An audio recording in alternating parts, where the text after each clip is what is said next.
네, 아주 오랜만에 더본코리아 영상인데 새로운 이슈가 올라왔습니다. 그래서 백종원 대표의 방송 전면 중단 관련된 이슈가 최근에 나왔어요. 그래서 그에 따른 영향이라든지 앞으로의 주가 전망이라든지 그동안 있었던 논란이라든지 이런 부분들 간략하게 한번 보겠습니다. 일단 최근에 이제 백종원 대표가 계속해서 욕을 많이 먹고 있는 상황이죠. 여러 가지 뭐 식품, 의약품 뭐 관련된 이제 법 위반이라든지 아니면 뭐 갑질 위반이라든지 뭐 상표권 관련된 위반이라든지 굉장히 많은 의혹들이 쏟아지고 있습니다. 사실 이런 부분들은 더본코리아 상장 이후에 이제 다 불거졌다라기보다는 원래 어느 정도는 있었는데 상장 이후에 더 크게 부각됐다. 이렇게 보는 게 좀 맞을 것 같기는 해요.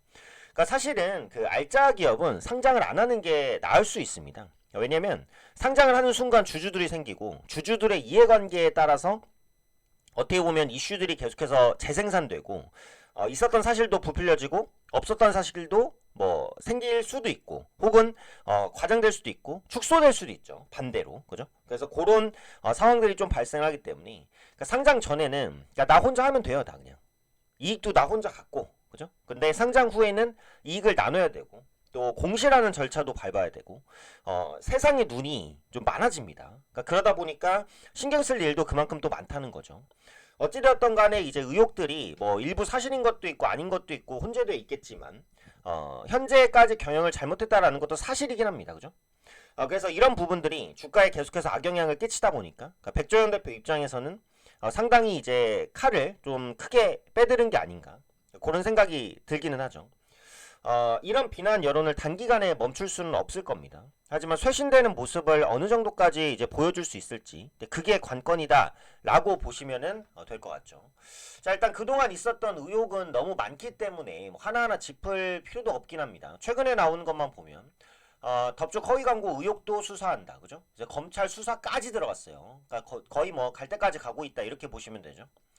식품에 대한 재료 허위 정보 광고에 담았다 의혹. 근데 이 의혹은 너무 많습니다.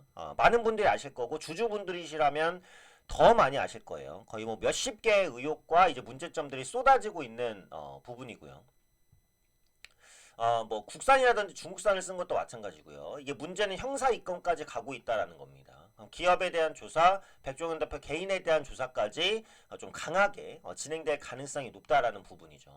앞서 제기됐었던 게 농산물 원산지 허위 표시, 무허가 창고 사용, 산업용 조리기구 사용, 더불어 더본코리아의 사회적 책임, 적법 준법성에 대한 논란이 가중되고 있다. 심지어 이제 백종원 대표는 그동안 이제 골목식당이라는 방송에서 많이 흥행을 한 이후에 있었던 행보들이 다 소상공인을 위한다는 그런 컨셉의 방송이라든지 이런 정책들이 좀 많았잖아요. 그러다 보니까 더더욱 이런 부분에 이제 시민들이 좀 분개를 하고 있는 그런 모습이다. 이렇게 보시면 됩니다.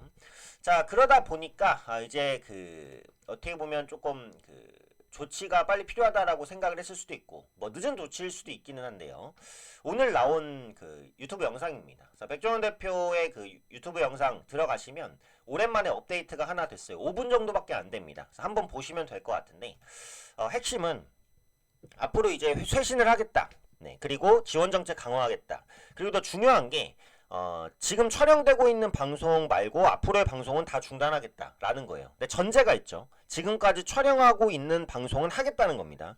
근데 물론 이게 개인의 문제는 아니죠. 방송 하나를 위해서 굉장히 많은 스태프, 출연자, 어마어마 작가, 뭐 방송 촬영 장비, 엄청난 시설들이 다 있기 때문에 요거를 한 명이 빠져서 이제 완전히 이제 셋업을 시킨다라는 것은 그만큼 부담이 있긴 할 겁니다. 뭐 어찌되었던 간에 이게 옳다 그르다를 떠나서 지금까지 했던 방송은 촬영을 한다라는 거예요. 흑백요리사 시즌2가 이제 진행이 되고 있잖아요. 그래서 요거는 아마 녹화를 하겠죠. 근데 어제 그 백상예술대상에서 흑백요리사가 또 상을 탔잖아요. 그러다 보니까 좀 아이러니한 상황인데 어쨌든 흑백요리사2는 이제 그 촬영을 진행할 것 같고요. 그 다음에 장사천재 백사장이라는 게 이제 녹화가 되고 있다. 뭐 이런 기사들이 좀 올라왔더라고요. 그래서 일단 요거 2개 정도는 녹화가 계속 진행이 되고 또 추가적으로 녹화가 되고 있는 게 있었는지 없었는지는 모르겠지만 어쨌든 앞으로의 방송 활동은 안 하겠다라고 합니다. 그래서 추가적인 행보를 보긴 해야 돼요. 요 발언 자체만으로 이제 앞으로 좋아질 것이다라고 생각하기는 좀 어렵고 앞으로의 형벌을 좀 지켜봐야 될 필요는 있다. 다만 이런 생각은 들어요. 악재가 정점을 찍고 정점을 지나거나 정점 위치 정도까지는 왔다. 이 정도는 생각이 듭니다. 앞으로의 행보를 지켜봐야 되기는 하지만 지금 더본코리아와 백종원 대표에 대한 실망감이 너무너무 크게 반영이 됐잖아요. 더 크게 반영되기 어려울 정도로 이미지에 대한 손상이 나왔잖아요. 그러다 보니까 기업 입장에서는 최악을 지나고 있다. 최악 근처에 왔다. 이 정도까지 볼 수 있지 않을까 싶어요. 다만 이제 이 외식업체의 한계라는 게 있어요. 일단 더본코리아 한번 볼게요. 자, 보시면 영업이익과 순이익은 어쨌든 꾸준히 나옵니다. EPS를 보면 한 2,000원 정도 나오잖아요. 근데 주가가 지금 많이 떨어졌음에도 26,000원인데 PER 기준으로 보면 10배가 좀 넘는 상황이죠. 원래 요식업 업체는 그 PER 밸류를 제대로 못 봤습니다. 왜냐면 성장의 한계가 있다라고 보기 때문에. 그죠? 이게 그런 부분이 있어요. 그러니까 외식업체는 주주 입장에서 돈을 많이 벌려면 회사의 영업이익이 많이 쌓여야 되잖아요. 근데 영업이익이 많이 쌓이려면 점주들이 가져가는 마진이 좀 줄어들어야 됩니다. 그러니까 이게 아이러니한 거예요.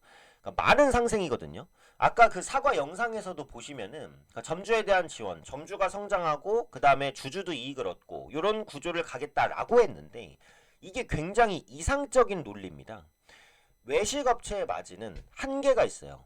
아무리 맛있다고 하더라도 서민 음식을 표방한 음식이 3, 4만 원을 받으면 욕을 먹습니다. 그죠? 그럼 어쨌든 가격에 한계는 있어요. 15,000원, 2만 원에 판다라고 하면 박리담회로 많이 팔아서 마진을 남기는 것밖에는 방법이 없는데 그 이익을 본사와 점주와 주주가 쪼개서 가져가야 됩니다.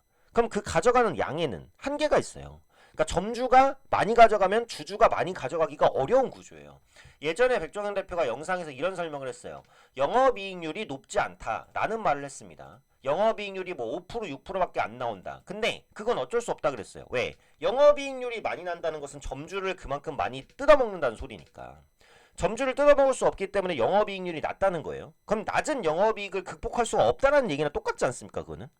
그럼 영업이익률이 낮다는 것은 주주 입장에서는 성장 한계성이 있는 회사에 투자하는 거나 마찬가지예요. 그죠? 이래서 외식업체는 상장을 해도 PER 밸류를 높게 받지 못합니다. 성장에도 당연히 한계가 있어요. 그러니까 그러다 보니까 이전에 그 더본코리아가 뭐 상표권 매출이라든지 이런 식으로 해서 그러니까 일반적인 외식업체 이외의 매출들, 브랜드화된 매출들을 키우겠다라고 했어요. 근데 지금 이 사태가 터졌기 때문에 그것은 완전히 물 건너간 상황이죠. 네, 그럼 당분간은 그러니까 점주를 살리는데 회사의 돈이 들어간다라고 한다면 회사 입장에서 순이익은 나빠질 가능성이 높다라는 거예요. 특히 백종원 대표는 이제 서민을 뭐 그 서민 정책 혹은 뭐 골목을 살려야 된다 이런 취지의 소상공인의 지원 정책을 표방하는 방송을 많이 했기 때문에 네, 더더욱 지금의 딜레마가 뼈아프게 느껴질 수밖에 없는 겁니다. 여기서 이제 이 말이 생각나죠. 처음에 더본코리아가 상장할 때 더본코리아가 백종원 대표 한 명에 대한 의존도가 너무 높은데 이 원맨 리스크가 있지 않겠냐 요런 질문이 있었는데 그때 백종원 대표가 이렇게 얘기를 했어요.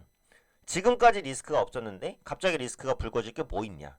근데 귀신같이 상장하면서 리스크가 불거졌죠. 그러니까 상장을 했을 때야 안 했을 때 기업에 대한 평가와 시선은 현격하게 다릅니다. 그리고 이런 프랜차이즈 외식업체가 상장하는 게 얼마나 또 쉽지 않은 일인지, 상장 이후에 마진을 내거나 주주환원 정책까지 하는 것이 얼마나 어려운 일인지 그런 부분들을 알 수 있는 거죠. 일단 점주를 살렸다고 쳐도 그 이익이 주주한테까지 돌아올 것이냐는 별개의 문제입니다. 그래서 이 상생이라는 게 너무 어렵다. 이게 외식업체의 태생적인 한계다. 이렇게 보시면 될 것 같아요. 자, 일단 주가를 보면 그럼에도 불구하고 주가는 이제 많이 실망감을 반영했습니다. 상장 당시엔 이게 거품이 확실하죠. 이땐 거품이니까 차치하고 일단 거품을 이제 지나서 이제 주가가 많이 내려왔잖아요. 동그라미 잘 안 쳐지네. 거품을 지나서 요구간을 지나서 주가가 많이 내려왔습니다. 단기간에 반등 시도도 있었죠. 이제 막 주가 뭐 그 쇄신한 뭐 주주총회 사과하고 하면서 살짝 반등했다고 윗꼬리 달고 그다음부터 지금 계속 내리막길인데 앞서도 제가 말씀드렸듯이 지금 그러니까 위기에 정점을 지났거나 아니면 정점에 근접한 상황인 것 같아요. 그래서 현재 위치에서는 적어도 기술적 반등을 시도할 수 있을 만한 위치까지는 왔다라고 봐요. 근데 그 투자에 대한 매력까지는 없죠. 아까 말씀드렸던 그런 일들로 인해서 주주에 대한 이익을 강화하면 점주가 뜯기는 구조인데 이 딜레마를 해결하기가 어렵다. 그럼 점주가 엄청나게 이익을 많이 봐야 그걸 주주와도 나눌 수 있는데 외식 업체의 태생상 점주가 엄청나게 이익을 보기가 어렵습니다. 특히 프랜차이즈는 이익이 거의 고만고만해요. 그러니까 그런 문제점들을 극복하기 어렵다면 앞으로도 성장성은 사실 쉽지 않죠. 그냥 악재가 정점을 지나고 있다. 그 정도 말고는 기대할 게 없다는 겁니다. 다만 주가라는 것은 악재가 정점을 지나고 있다라는 인식만으로도 반등할 수는 있거든요. 그래서 그런 관점에서는 지금 이 종목을 보유하고 계신 분들은 어쩔 수 없이 보유하시면서 반등을 노려보셔야 되는 거죠. 다만 신규 진입까지의 메리트는 딱히 없다. 이 정도로 볼 수밖에는 없을 것 같아요.